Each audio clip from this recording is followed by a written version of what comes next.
Selamat siang. Kali ini saya akan curhat pada diri saya yang melihat fenomena-fenomena di luar diri saya. Ini hanya sebagai curhatan, yaitu bagaimana kita memberikan suatu keselarasan diri, gejolak-gejolak yang ada pada diri, dalam diri dan luar diri, dan segala sesuatu yang ada, apa yang ada di luar diri. Ini santai bro, ini baru potong rambut. Ya pada dasarnya ya hari ini hari Minggu, ini burung saya itu burung lovebird, itu bunyinya, dan kenari agak bunyi. Saya menyikapi secara segi spiritual, apatah spiritual, spirit membangun diri atau semangat pada diri itu melihat atau bagaimana kita menyelaraskan yang ada pada dalam diri dan luar diri. Itu banyak suatu fenomena-fenomena yang ada, yaitu tentang pada dalam diri saya itu yang sangat menakutkan. Itu rasa apa? Rasa takut. Rasa takut apa? Apapun rasa takut itu selalu menghantui diri kita, pikiran terutama. Karena segala sesuatu itu kan semuanya endingnya itu kan yang pikiran. Nah, pikiran tersebut sebagai alat untuk menyimpan apa? Menyimpan memori-memori yang ada, itu disimpan dalam pikiran.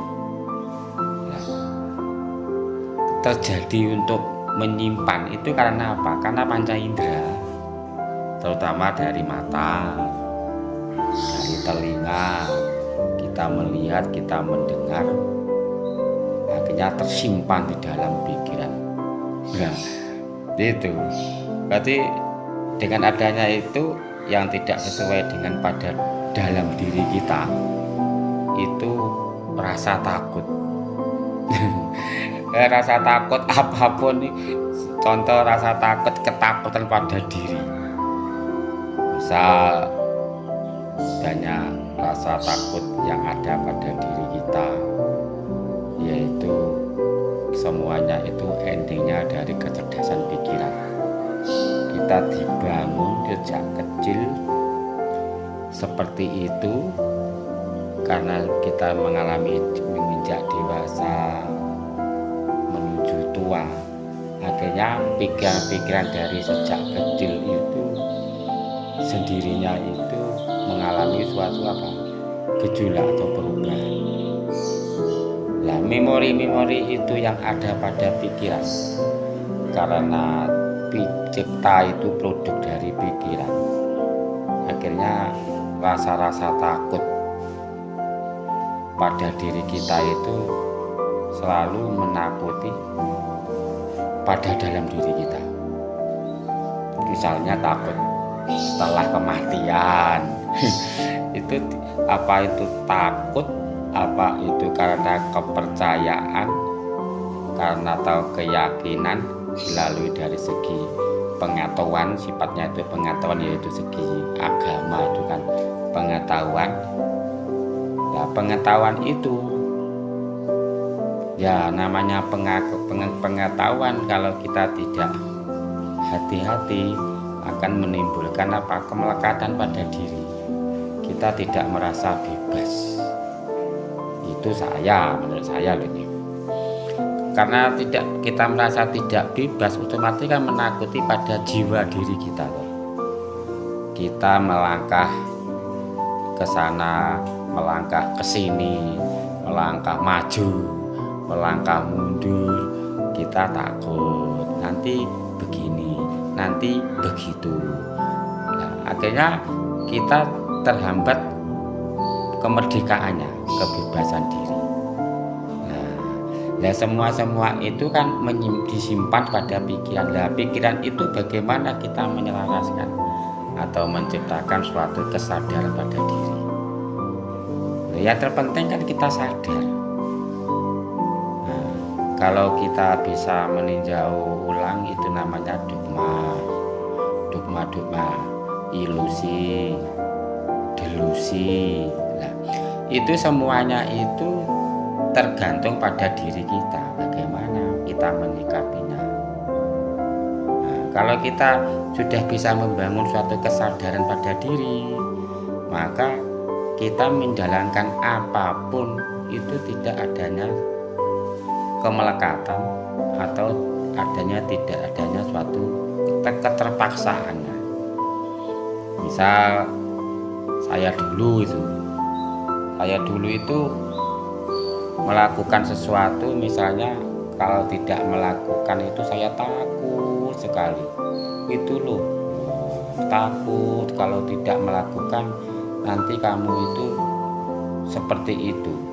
Jadi menjalani sesuatu itu bukan karena rasa keikhlasan, karena rasa ketakutan pada diri. Nah, itu. Yang kedua, seharusnya kita menerima kehidupan yang kita alami, kita terima, kita sadari. Dengan adanya kita menerima dari kehidupan yang ada, berarti kita sudah menjalani dan mengenal diri kita. Kalau kita bisa katakanlah mengenal Tuhan, mengenal Allah, mengenal Gusti. Apabila kita menjalani suatu kehidupan itu dengan cara menerima, menyadari, karena semua kehendak itu kan kehendak dari Tuhan, karena Tuhan itu menyelimuti diri setiap makhluknya. Kalau kita sudah menerima dari kehidupan yang kita jalani, maka kita sudah mengenal diri pada Tuhan. Karena di sini Tuhan itu bukan sosok. Nah, bisa antara Tuhan dan ketuhanan. Ketuhanan itu sifat-sifat yang ada pada diri Tuhan. Nah, Tuhan itu apa? Tan kena kinaya ngopo, tan kena kiniro. Berarti tidak bisa disamakan, tidak semua samakan, dan tidak bisa diperumpamakan. Nah, cuma kita hidup di bawah naungan Tuhan. Nah, itu. Jadi kita menjalani apa karena kita hidup itu ya Tuhan itu sendirilah. Kalau saya itu. Berarti dengan adanya itu, apabila ada fenomena-fenomena yang ada, kita jalani, kita terima. Ya itu, berarti kita sudah menjalani ketentuan bahwa Tuhan itu sendiri. Karena Tuhan itu bukan sosok loh ya, sosok. Nah, kita hanya yaitu kalau orang Jawa tan kena kinaya ngopo, udah. Jadi kita cuma menyadari kesadaran pada diri. Menyadari bahwa hidup itu ya menyadari adanya suatu siklus atau suatu kebenaran hidup itu sendiri.